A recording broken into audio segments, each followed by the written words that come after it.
Accounts का एक PDF है जो आपको हर जगह मिल जाएगा।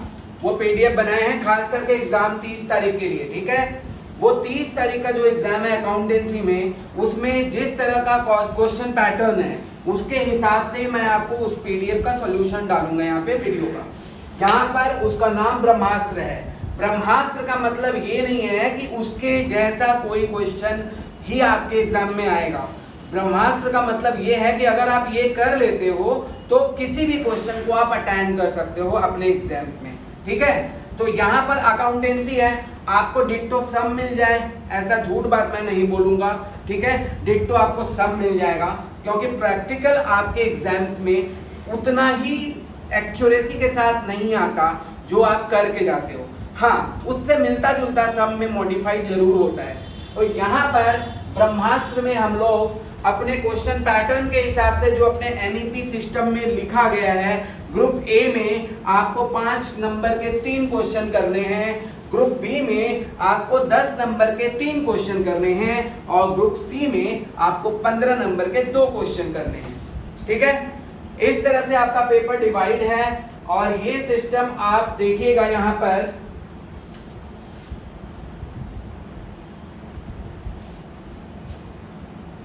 पहला चैप्टर जो 5 मार्क्स के लिए इंपॉर्टेंट होगा, ये कभी आप शायद पढ़े भी नहीं होंगे, ये एग्जाम के टाइम में ही करवाते हैं हम। तो ये पहला जो चीज है प्रॉब्लम, ये बेसिस ऑफ अकाउंटिंग जो आपके अकाउंट्स में है लेकिन आप इसको कभी भी इंपॉर्टेंट नहीं देते हो क्योंकि ये बोला भी नहीं जाता है आपके एग्जाम में, लेकिन क्वेश्चन पेपर में ये रहता है। बेसिक्स है, कुछ थ्योरी से मिला जुला क्वेश्चन जो थ्योरी पे ऊपर बेस्ड होता है वैसा प्रैक्टिकल क्वेश्चन आपको एग्जाम में मिलेगा। अब ये थ्योरी से बेस्ड ये क्वेश्चन है जो प्रैक्टिकली है। जैसे हम लोग बेसिस ऑफ अकाउंटिंग है, बेसिस ऑफ अकाउंटिंग में 2 तरह के बेसिस ऑफ अकाउंटिंग होते हैं, ठीक है। यहाँ पर एक होता है कैश बेसिस ऑफ अकाउंटिंग और एक होता है accrual basis of accounting. Cash basis of accounting में सिर्फ कैश के ट्रांजैक्शन से रिकॉर्ड होंगे, चाहे वो किसी भी साल का मिले या उसके एक्सपेंसेस जो कैश से रिलेटेड हो, जो अभी कैश आउटफ्लो हो रहा है, चाहे वो किसी भी साल के लिए हो रहा है, सब रिसिप्ट्स को हम लोग ऐड कर देंगे और एक्सपेंसेस को हम लोग लेस कर देंगे और उसके बाद जो प्रॉफिट मिलता है उसको हम लोग कहेंगे क्या, कैश बेसिस का अकाउंट से, मतलब वहां पे प्रॉफिट कहेंगे। तो 2 तरह का क्वेश्चन आपसे पूछा जाएगा, कैश बेसिस से प्रॉफिट बताइए और एक्यूरल बेसिस से प्रॉफिट बताइए। यहाँ पर मैं 2 क्वेश्चन आपको दिया हूं उसका सैंपल में। यहाँ पर देखिए, income receipt during the year 2022 50,000 है, अक्रूड इनकम ऑफ 2021 रिसिप्ड इन 2022 है 6,000। अभी देखिए 2021 का इनकम आपको 2022 में मिल रहा है और income received in advance during the year 2022, advance में जो इनकम आपको मिला है ड्यूरिंग द ईयर 2022 और एक्रूड इनकम जो अभी भी बाकी है। अब ये आप दिख रहा है आपको अभी भी बाकी है, ये अभी भी बाकी है और हमसे क्वेश्चन पूछ रहा है कैश बेसिस ऑफ अकाउंटिंग से आप बताइए प्रॉफिट बताइए, इनकम बताइए। कैश बेसिस ऑफ अकाउंटिंग से इनकम बताइए, ठीक है। तो अभी हम आपको इसका सॉल्यूशन देख लेते हैं। क्वेश्चन आपको मिल गया यहाँ पर, अब आप सॉल्यूशन देखिए इसका।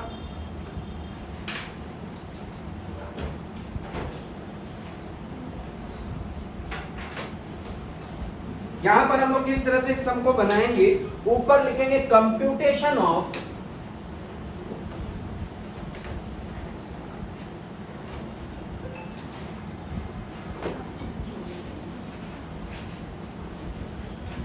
Income of mister Sen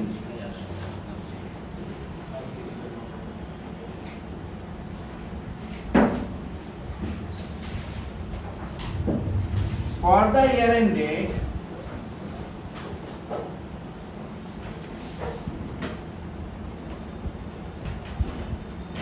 closing date क्या है 31/12/2022। इस तरह का फॉर्मेट बनेगा, सिर्फ पर्टिकुलर और अमाउंट, इस तरह का एक कॉलम बनेगा, एक पर्टिकुलर्स होगा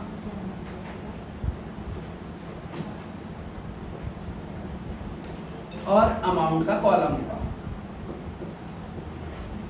5 मार्क्स के लिए पहला क्वेश्चन आपके एग्जाम में रहेगा ये इस तरह का क्वेश्चन, जिसको कैश बेसिस और एक्रूअल बेसिस ऑफ अकाउंटिंग के नाम से हम लोग जानते हैं। यहाँ पर दो तरह का क्वेश्चन पूछ सकता है। मैं फिर भी बता दूं आपको, ये वही क्वेश्चन नहीं पूछेगा जो मैं बता रहा हूँ, इस तरह का क्वेश्चन पूछेगा।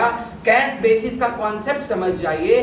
कैश बेसिस का मतलब होता है कैश का आना और जाना, लिटरली कैश का मूवमेंट होगा, उसको हम लोग क्या कहेंगे, कैश बेसिस ऑफ अकाउंटिंग कहेंगे। कहने का मतलब बाकी कोई भी चीज यहाँ पे नहीं लेना है, उधार का कोई भी चीज यहाँ पे नहीं लेना है जो अभी भी ड्यू है, अभी तक मिला नहीं है, या फिर आपको कैश बेसिस जो एग्जैक्टली जो कैश रिसीव्ड हुआ है उस पे बात करेंगे। यहाँ पर आपको जो कैश बेसिस है, देखिए जो इस क्वेश्चन में पहला नंबर क्वेश्चन है, इसमें total income received in cash for the year ended कितना मिला है। Total income received during the year, during the year आपको टोटल कैश कितना मिला है। ड्यूरिंग द ईयर आपको टोटल 2 लाख रुपया का कैश मिला है। यहाँ पे 2 लाख रुपया का कैश,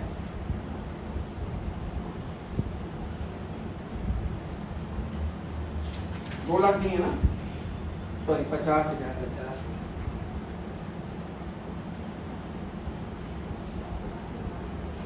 50,000 है।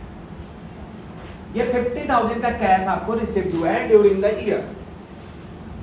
इस 50,000 के कैश में दूसरा आइटम जो बी नंबर आइटम है वो है accrued income of 2021 received in 2022। अभी आप बना किस साल का रहे हो, 22, और आपको कौन सा साल का इनकम मिला है, 21 का। फर्क उससे नहीं पड़ता है कि वो इनकम किस साल का था, फर्क इससे पड़ता है कि वो इनकम अभी मिला है। समझ गए? तो फर्क इससे पड़ेगा कि वो इनकम अभी मिला है, तो हम लोग लिखेंगे ऐड अक्रूड इनकम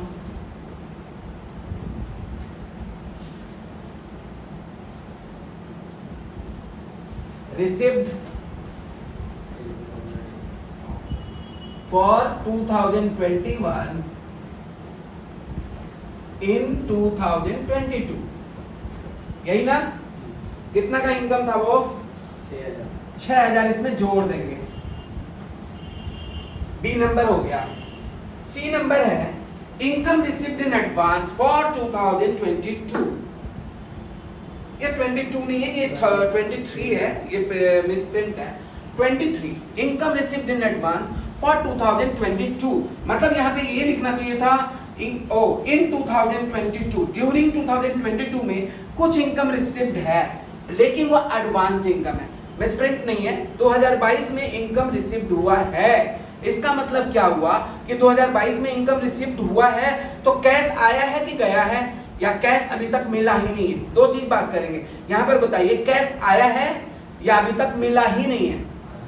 आया है, भले वो किसी दूसरे साल का है लेकिन वो इस साल आया है। आया है तो हम लोग क्या करेंगे, उसको भी ऐड करेंगे, क्योंकि वो इनकम है। एक्सपेंसेस रहता तो लेस कर देते, ये इनकम है तो क्या लिखेंगे हम लोग, इनकम रिसीव्ड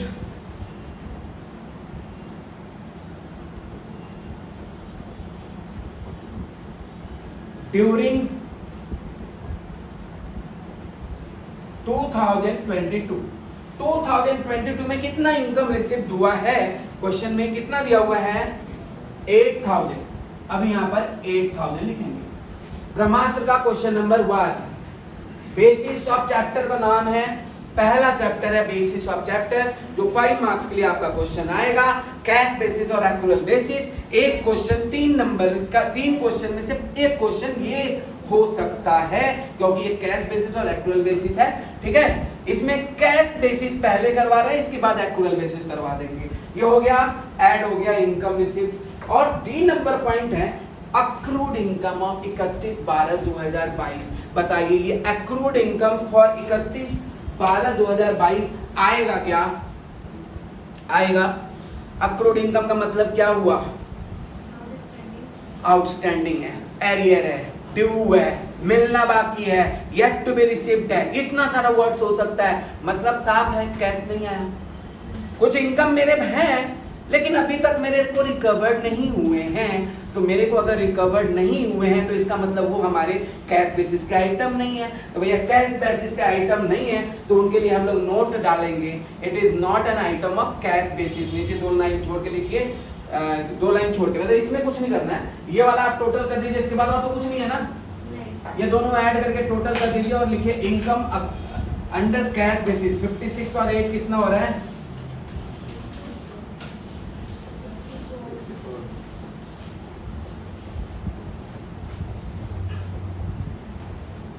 ये हो गया income under cash basis 64।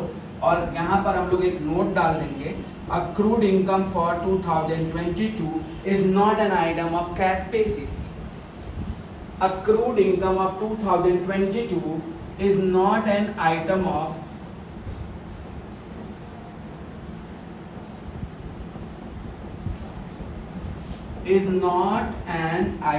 Of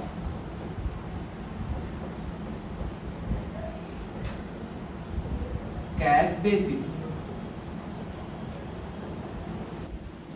ये आ गया। अब एक्यूरल बेसिस में हम लोग ब्रह्मास्त्र का अपना क्वेश्चन नंबर 2 करेंगे। क्वेश्चन नंबर 2 एक्यूरल बेसिस है, ठीक है। क्वेश्चन नंबर 2 एक्यूरल बेसिस है।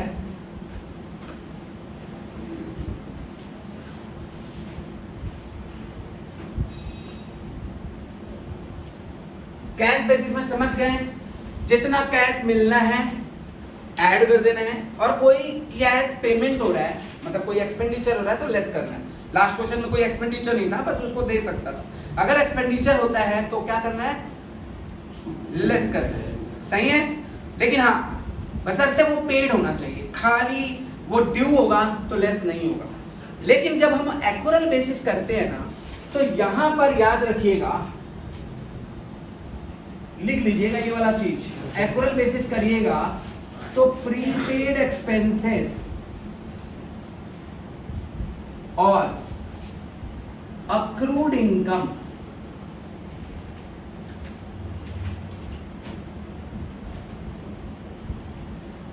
को ऐड करना है। प्रीपेड एक्सपेंसेस और अक्रूड इनकम को ऐड करना है। प्रीपेड एक्सपेंसेस जो मैंने पहले दे दिया वो ऐड करना है, एक्सपेंसेस है लेकिन याद रखिएगा, लेकिन प्रीपेड है जो आपने पहले ही दे दिया उसे क्या करने हैं? ऐड करने हैं। और अक्रूड इनकम को भी ऐड करना है। अक्रूड सॉरी, यहां पर प्री रिसीव्ड इनकम को, प्री रिसीव्ड इनकम है, यहां पे क्या हो गया? प्रीपेड एक्सपेंसेस हो गया और क्या हो गया? अक्रूड इनकम हो गया। ये हो गया। इस क्वेश्चन में जो आपके सामने अभी क्वेश्चन नंबर 2 है, देख रहे हैं क्वेश्चन नंबर 2, इसमें आप यहां पे देखिए question number 2, income receipt during the year 2 lakh है ना, ये 2 लाख, ये 2 लाख इनकम रिसिप्ट है। अक्रूड इनकम मैंने क्या बोला आपको? ऐड करना है। तो अक्रूड इनकम आपको क्या करना है? ऐड करना है। Income receipt during the year, इसका बात मैंने नहीं किया, इसको लिखो प्री रिसिप्ट इनकम, इसको लिखो pre receipt income, pre receipt income लिखे, प्री रिसिप्ट इनकम और आउटस्टैंडिंग एक्सपेंसेस,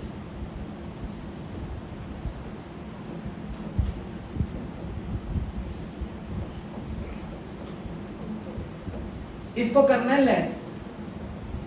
याद रखेंगे, देखिए एक्सपेंसेस ये क्रॉस किए, हम याद करने का तरीका देख लीजिए, एक्सपेंसेस क्रॉस किए, प्रीपेड करेंगे ऐड, बोलोगे प्रीपेड, प्रीपेड करेंगे ऐड, प्री रिसिप्ट इनकम जो है उसको करेंगे लेस। देखिए अक्रूड इनकम, इसका ये रिलेशन है, देख लीजिए, इनकम अगर बाकी है तो ऐड होगा, इनकम पहले ही मिल गया तो लेस होगा।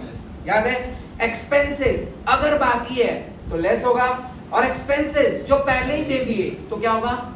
ऐड होगा। अब ये कॉन्सेप्ट मिल गया। अब ये सम करेंगे, यहां पर देखिए इनकम पहले हमको मिला कितना, इसका सॉल्यूशन वैसे ही लिखेंगे, कैलकुलेशन ऑफ, क्या पूछा है क्वेश्चन में, देखो क्वेश्चन में पूछा है calculation ascertain income under actual basis. Last वाला इनकम कौन सा बेसिस था, कैश बेसिस, और यहां पर कौन सा बेसिस है, तो लिखेंगे calculation of income under cash actual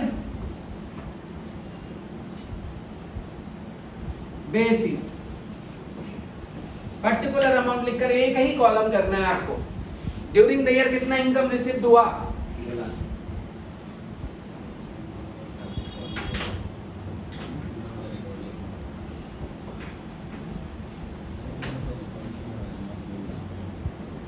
during the year आपको टोटल इनकम मिला 2 लाख, 2 लाख मिला ना। अब यहाँ पे मैंने बोला है क्या ऐड करना है और क्या लेस करना है, देख लीजिए। अक्रूड इनकम बताइए, 35,000 रुपया ऐड करना है कि लेस करना है, ऐड करना है। यहाँ पे करो ऐड अक्रूड इनकम, पहले ऐड वाला आइटम लिख लो, अक्रूड इनकम कितना रुपया, 35,000। अक्रूड इनकम के बाद यहाँ पे लिखा हुआ income received during the year in advance, मतलब प्री रिसीव्ड है, पहले इनकम मिल गया मतलब क्या है, प्री रिसीव्ड है। ये तो लेस होगा, जब लेस होगा तब होगा। अभी ऐड करने वाला आइटम खोजो, आउटस्टैंडिंग एक्सपेंसेस, ये भी लेस होगा, ये भी बाद में करेंगे। प्रीपेड एक्सपेंसेस, इसको क्या करेंगे, ऐड करेंगे। प्रीपेड एक्सपेंसेस कितना है, 30,000 हो गया। अब लिखेंगे लेस, लेस होने वाला आइटम में क्या है, प्री रिसीव्ड इनकम या इनकम रिसीव्ड इन एडवांस।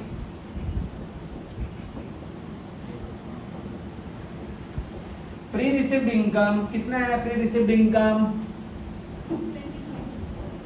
20,000, इसको करेंगे लेस, लेस करेंगे इसलिए ब्रैकेट डाल दिए, ठीक है। और दूसरा चीज आउटस्टैंडिंग एक्सपेंसेस, ये कितना है 40,000, इसको भी ब्रैकेट डाल दिए। एंड लेस करके कितना बचेगा, ये होगा हमारा इनकम अंडर अक्रूअल बेसिस।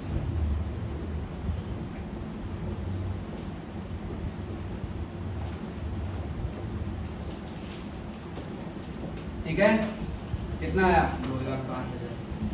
2,05,000 इसका आंसर,